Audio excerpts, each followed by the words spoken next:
Welcome back to my channel edutainment and मैं हूं स्मिता सिंह, आपके educator for code 55 human resource management and labour welfare and we are going to study unit 8 the trade unions act 1926। So हम session को आगे बढ़ाते हुए आगे चलेंगे। मैं आपको उस स्लाइड पर लेकर के चल रही हूँ जहाँ से हमें आज का ये सेशन स्टार्ट करना है।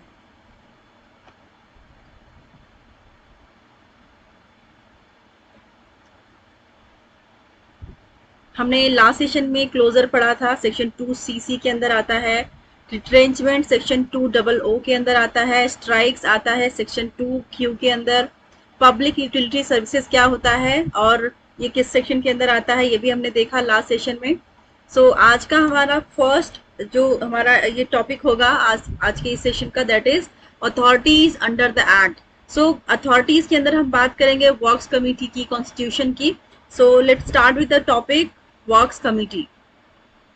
वर्क्स कमिटी के अंदर देखेंगे, the appropriate government is empowered to make general और special order requiring the employer to constitute a works committee in any industrial establishment in which 100 or more workmen are employed or have been employed on any day in the preceding 12 months। Works committee का सबसे important thing आपको क्या याद रखना है, that is कि works committee पूछ लेता है कि वर्क्स कमेटी कब फॉर्म की जाती है, कब बनाई जाती है, राइट। सबसे पहले आप इसका जो आपके पास आपको याद होना चाहिए that works committee establish industrial establishment in which 100 or more workmen are employed. Works committee का फॉर्मेशन तब होता है जब कहीं भी किसी भी स्टैब्लिशमेंट में 100 या 100 से ज्यादा लोग काम कर रहे होंगे, वहां पर वर्क्स कमेटी का फॉर्मेशन होता है। अगर उससे कम मेंबर होंगे, कम लोग काम कर रहे होंगे, तो वर्क्स कमेटी का फॉर्मेशन नहीं होगा। ये चीज आपको बिल्कुल याद रखनी है, राइट। वर्क्स कमेटी के अंदर पहला हम लाइन देखेंगे, the appropriate government is empowered to make general और स्पेशल ऑर्डर। जो वर्क्स कमेटी के अंदर जो अथॉरिटी किसकी होती है, किस गवर्नमेंट की होती है, तो वहां पे होता है appropriate government.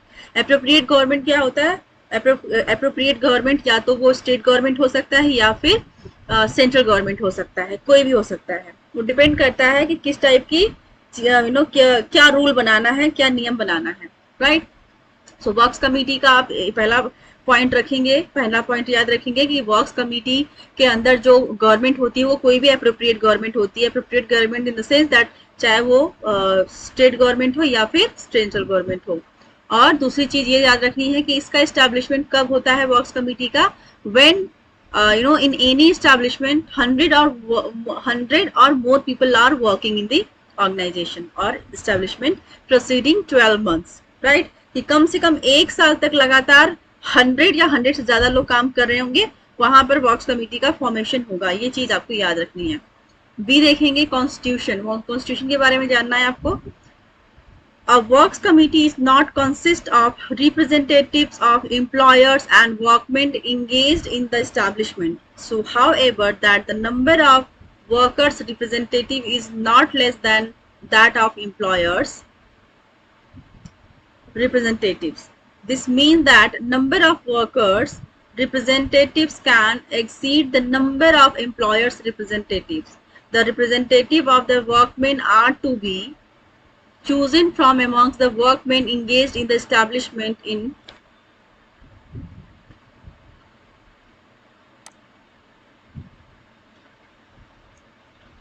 consultation with their registered trade union if any।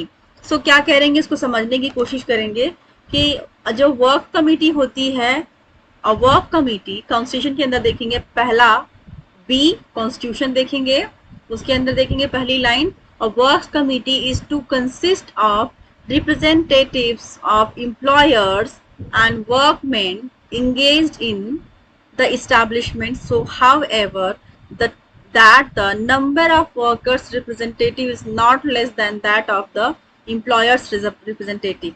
जब इसका कॉन्स्टिट्यूशन, जब उसका फॉर्मेशन होता है, तो क्या देखा जाता है, सबसे महत्वपूर्ण क्या होता है कि वर्क्स कमेटी के अंदर जो रिप्रेजेंटेटिव होते हैं एम्प्लॉयर और एम्प्लॉइज के साइड से, जितना एम्प्लॉयर के साइड के रिप्रेजेंटेटिव होते हैं उतने ही पर्सन, उतने ही रिप्रेजेंटेटिव एम्प्लॉइज के साइड से भी होंगे। ऐसा नहीं कि इम्प्लॉय साइड से ज्यादा लोग हैं और इम्प्लॉयज की साइड से कम लोग हैं। तो दोनों ही पार्टीज के जो रिप्रेजेंटेटिव होंगे दो बोथ साइड से इक्वल होंगे, ये कहने की कोशिश कर रहे हैं यहाँ पर। पहला लाइन फिर से मैं पढ़ूंगी, रिपीट करूंगी। A works committee is to consist of representative. जो वर्क्स कमिटी होती है उसमें कौन कितने नंबर में कंसिस्ट करता है? जो वर्क्स कमिटी के मेंबर्स होते हैं, जो रिप्रेजेंटेटिव होते हैं, उसमें एम्प्लॉयर और एम्प्लॉय दोनों साइड से इक्वल नंबर ऑफ पीपल होते हैं, right. A works committee is to consist of representatives of employers and workmen engaged in the establishment. So, however, that the number of workers representative is not less than that of employers, right? Employers से कम नहीं होने चाहिए उनके representative, right? This mean that, इसका क्या मतलब है? That the number of workers representatives can exceed the number of employers representative. Representatives of the workmen are to be chosen from among the workmen engaged in the establishment. जो worker हैं engaged हैं committee के अंदर, उन engaged workers में से representative को चुना जाता है in consultation with their registered trade union. और ये जो चुनाव होता है रिप्रेजेंटेटिव का, किसकी कंसल्टेशन से होता है? Consultation with the registered trade union. Trade union के कंसल्टेशन के बाद उनका चुनाव होता है, किसका? रिप्रेजेंटेटिव्स का, वर्क कमिटी के, एम्प्लॉयज के साइड से और एम्प्लॉयर के साइड से। नेक्स्ट देखेंगे फंक्शंस क्या है वर्क्स कमिटी के।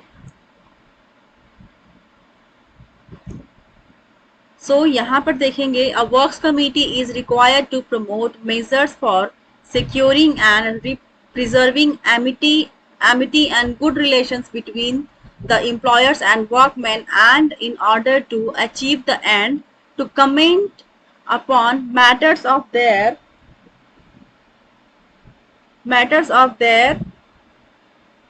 common interest or concern, and endeavor to compose any material difference of opinion in respect of such matters, right? Conciliation officer section 4। So conciliation officer के अंदर देखेंगे, पहला, the appropriate government may by notification in the official gazette appoint such number of person as it thinks fit to be conciliation officers. दूसरा है, the duty of the conciliation officer shall be to mediate in the promote the settlement of industrial dispute. So conciliation officers कौन होते हैं और section क्या है इनका? सो conciliation officer section 4 के अंदर आता है, और इनका मेनली काम क्या होता है? कॉन्सिलिएशन ऑफिसर का काम होता है कॉन्सिलिएट करना बिटवीन द टू पार्टीज, जहाँ पे इंडस्ट्री के अंदर डिस्प्यूट अराइज होता है एम्प्लॉयर और एम्प्लॉइज के बीच में, एम्प्लॉयर एंड ट्रेड यूनियंस के बीच में। सो ऐसे केसेस में जब डिस्प्यूट अराइज होता है तो क्या करते हैं? वो कॉन्सिलिएट करते हैं, वो मीडिएटर का काम करते हैं। मीडिएट करके दोनों पार्टीज के प्रॉब्लम्स को सुनते हैं और उनका सोल्यूशन निकालते हैं। तो एक तरह से इनका एक कॉन्सिलिएशन का काम होता है, उनका मीडिएटर का काम होता है। मीडिएट करके वो क्या करते हैं? सेटलमेंट करते हैं, राइट? दोनों जो डिस्प्यूट अराइज हुआ है दोनों पार्टीज के बीच में, उनके बीच में वो सेटलमेंट करते हैं। तो कॉन्सिलिएशन का मेनली काम यही होता है, डिस्प्यूट को सॉल्व करना। आगे बढ़ेंगे, थर्ड के अंदर देखेंगे, a conciliation officer may be appointed for a specified area for specified industries in a specified area and either permanently or for a limited period. So क्या बोल रहे हैं? conciliation officer may be appointed for a specified area. जो conciliation officer होते हैं वो एक specified area के लिए appoint किए जाते हैं, for specified industries, specified areas के लिए appoint किए जाते हैं and specified industries के लिए appoint किए जाते हैं। हर इंडस्ट्री में कॉन्सिलिएशन ऑफिसर आपको नहीं मिलेंगे। In a specified area and either permanently or for a limited period. So जो कॉन्सिलिएशन ऑफिसर का अपॉइंटमेंट होता है वो परमानेंट भी होता है या फिर उसको लिमिटेड, या फिर वो लिमिटेड भी होता है, और डिपेंड करता है कि किस तरह का कॉन्सिलिएशन करना है। फोर्थ देखेंगे, a conciliation officer shall be deemed to be a public servant within the meaning of section 21 of the Indian penal code 1860। तो जो कॉन्सिलिएशन ऑफिसर होते हैं वो क्या होते हैं? वो पब्लिक सर्वेंट की तरह जाने जाते हैं with in the meaning of section 21 के तहत काउंसिलेशन ऑफिसर्स को पब्लिक सर्वेंट जाना जाता है, पब्लिक सर्वेंट की तरह जाना जाता है, उनको पब्लिक सर्वेंट माना जाता है, you know, within the meaning of section 21 of the Indian Penal Code 1860. Minimum wages act 1948 के अंदर देखेंगे, minimum wages minimum wage legislation, the fixation of minimum rates of wages was considered by the Standing Labour Committee and the fifth session of the Indian Labour Conference in 1943. The Standing Labour Committee and the sixth and seventh sessions of the Indian Labour Conference considered the matter again in 1944 and 1945 respectively, and recommended statutory fixation of minimum rates of wages and the establishment of wage fixing machinery in certain industries. In the light of these recommendations, the Government of India introduced the Minimum Wages Bill in the Legislative Assembly in 1946, which was passed on 9th February 1948. The act came into force from the 15th of the March of the same year. The act was amended several times since its enactment in 1948. So जो minimum wage act लेकर के आया गया, minimum wage act को लाने का main motto क्या था? इसका मोटो था कि सपोज किसी भी इंडस्ट्री में एम्प्लॉयर अपनी मनमानी ना करे कि किसी को भी कुछ भी सैलरी पे रख लिया जाए। उससे क्या होगा कि एम्प्लॉयर जो काम कर रहे हैं, जो वर्कर्स काम कर रहे हैं किसी भी इंडस्ट्री के अंदर, उनका हरासमेंट ना हो जाए। सपोज एक जो कहते हैं कि सर्वाइवल के लिए एक मिनिमम वेज निर्धारित किया गया, जहां पर भी सारी चीजों को देखते हुए कि उस सिटी के अंदर सपोज किसी लाइक आपने सुना होगा कि इस सिटी का लिविंग कॉस्ट ज्यादा है, इस सिटी का लिविंग कॉस्ट कम है, यहाँ पर लिविंग कॉस्ट बहुत हाई है।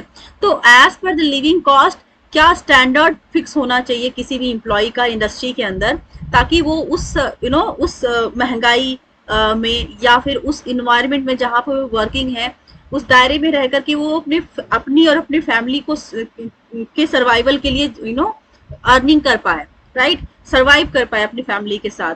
तो एटलीस्ट उतनी कम से कम जो उसकी मिनिमम वेज तो उतनी होनी चाहिए ताकि वो अपनी फैमिली को लेकर के सर्वाइव कर पाए मार्केट में, या फिर अपनी लाइफ को अच्छे से लीड कर पाए, राइट। कम से कम वो अपनी मिनिमम नीड्स, जो उसकी छोटी से छोटी नीड्स है, वो पूरी कर पाए। तो उसके लिए एक स्टैंडर्ड, क्योंकि होता है ना कि एक पर्सन का लिविंग कॉस्ट सपोज 10,000 रुपीज है और एम्प्लॉयर उसको 5,000 या 7,000 ही प्रोवाइड कर रहा है, तो उसमें क्या होगा, वो पर्सन कैसे काम कर पाएगा? वो ठीक से काम नहीं करेगा, वो छुट्टियां ज्यादा मारेगा, या फिर सपोज वो ठीक से अपने आप खाने तक का ठीक से वो मैनेज नहीं कर पा रहा अपना, तो बीमार होगा तो उसको बीमारियां ढेर सारी पकड़ लेंगी। उससे क्या होगा कि एम्प्लॉयर का भी नुकसान होगा। कैसे? अगर एम्प्लॉयर ने उसको मेडिकल बेनिफिट प्रोवाइड किया हुआ है as per the industry rule, तो वो एम्प्लॉय काम कहाँ से करेगा? अगर वो मिनिमम जो आपने उसको वेज प्रोवाइड किया उसमें वो उस दायरे में रह करके वो अपने आप को सर्वाइव नहीं कर पा रहा है, अपने अपने कहते हैं कि बेसिक नीड को पूरी नहीं कर पा रहा है, खाने तक की प्रॉब्लम्स को सॉल्व नहीं कर पा रहा है, तो वहां पर वो सपोज सिक हो गया, सिक होने के बाद वो एम्प्लॉयर के यहाँ काम नहीं करेगा, एम्प्लॉयर को उसको टेक केयर करना पड़ेगा उस एम्प्लॉय का। सपोज अगर वो एडमिट होता है किसी मेजर इश्यूज की वजह से, मेजर प्रॉब्लम की या फिर मेजर बीमारी की वजह से, तो एम्प्लॉयर के यहाँ वो काम नहीं करेगा, उतने दिन की उसकी सैलरी एम्प्लॉयर को प्रोवाइड करनी पड़ेगी। क्यों? क्योंकि उसने वो स्कीम के अंदर गवर्नमेंट ने जो रूल दिया है कि आप ईएसआई के थ्रू आप अगर कोई भी मेजर इशू होता है तो जो ईएसआई की ईएसआई वाले हॉस्पिटल में अगर वो एडमिट होता है तो जो भी मेडिकल एक्सपेंसेस होते हैं वो कौन देखता है? वो एम्प्लॉयर ही देखेगा।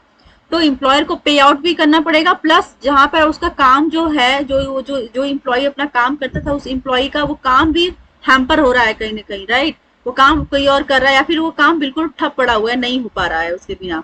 जहाँ पे जिस काम को 10 लोगों को हायर किया गया है, एम्प्लॉयर ने हायर किया है, वहां पे अगर 9 लोग ही काम करेंगे तो उस काम को जहाँ पे 10 दिन में खत्म कर रहे हैं, उस काम को 12 या 14 दिन में खत्म करेंगे, या फिर एक दिन एक्स्ट्रा लगा के वो खत्म करेंगे, तो उससे एम्प्लॉयर का भी तो नुकसान हो रहा है ना। तो ये चीजें कहीं ना कहीं डायरेक्टली इनडायरेक्टली दोनों को ही इम्पैक्ट करती हैं, राइट। एडवर्स जो कहते हैं एडवर्स इम्पैक्ट, अगर कभी कभी क्या होता है कि हमें लगता है कि हम तो सेफ जोन में, एम्प्लॉयर को अगर लगे एज एन एम्प्लॉयर कि मैं तो सेफ जोन में हूँ, सेफ जोन में वो भी नहीं होता है। अगर वो एम्प्लॉयज का बेनिफिट नहीं सोच पा रहा है, एम्प्लॉयज के वेलफेयर प्लान नहीं बनाता है, तो इनडायरेक्टली वो भी अफेक्टेड होता है। अगर कुछ भी बुरा होता है एम्प्लॉयज के साथ तो उसका इफेक्ट एम्प्लॉयर पे भी पड़ता है, राइट। सो गवर्नमेंट ने मिनिमम वेजेस एक्ट निकाला 1948 में, राइट। सो यहाँ पर हम एक एक लाइन पढ़ेंगे, समझेंगे कि कब आया ये एक्ट और कब लागू किया गया, राइट। इसमें बहुत सारे अमेंडमेंट हुए बीच बीच में। 1948 में ये जो एक्ट लाया गया, इसके बाद कई सारे अमेंडमेंट भी हुए मिनिमम वेज एक्ट में। सो पहली लाइन देखेंगे, minimum wages legislation, the fixation of minimum rates of wage was considered by the standing labour committee. So no minimum wages को फिक्स किया जाना चाहिए, सबसे पहले किस कमिटी ने इसको कंसीडर किया? That was considered by the standing labour committee and the fifth session of Indian labour conference. Indian labour conference का जो फिफ्थ सेशन था उसमें ये कंसीडर किया गया इन 1943। सबसे पहले 1943 में इसको कंसीडर किया गया by the Indian labour conference in standing labour committee, okay. The standing, third line पढ़ेंगे, the standing labour committee and the sixth and the seventh session of Indian labour conference considered the matter again in 1944 and 1945 respectively. So दूसरी बार, पहली बार 1943 में इसको consider किया गया minimum wages act को, उसके बाद 1944 एंड 1945 में पहला फिफ्थ सेशन में लाया गया, फिर उसके बाद six and seven respectively 1944 and 1945। तो सिक्स लाया गया 1944 में, सेवेंथ लाया गया, seventh session of Indian labour conference लाया गया 1945 में। And recommended statutory fixation of minimum rates of wages and the establishment of wages fixing machinery in certain industries. In the light of these recommendations, the Government of India introduced the Minimum Wages Bill in the Legislative Assembly in 1946, which was on 9th February 1948. The act came into